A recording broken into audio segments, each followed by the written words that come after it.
But then I looked more into the number of the number of total passes and the number of passes per position.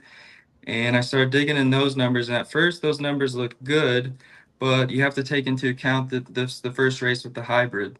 Yeah. So 2020 was when the aero screen was introduced. Cars got a little heavier then. But when I looked at the average from 2020 to 2023, there was actually a 28% decrease just last year at this track in passes and 24% on the passes per position. Um, and that was pre-hybrid, but they just struggled passing with all this extra weight.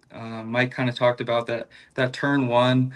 You can make that pass early, but once the marbles build up there and the paint that's on the kind of runway right there makes it super slick for them to do anything later in the race. And these guys end up just kind of shoving it in there on, I think, maybe turn four, turn five, trying to make passes now.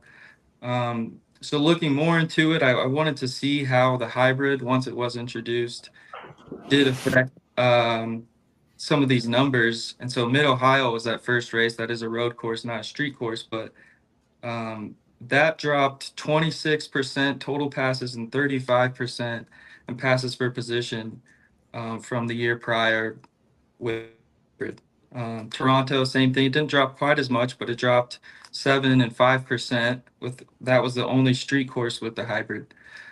So I think those bets are the total passes is I went under 152.5 and the position passes under 106.5. Both those are on Caesars, like I said. Really where those numbers are at, I mean, we could have 24% more passing in St. Pete this year than it was last year, and we'd still hit that bet.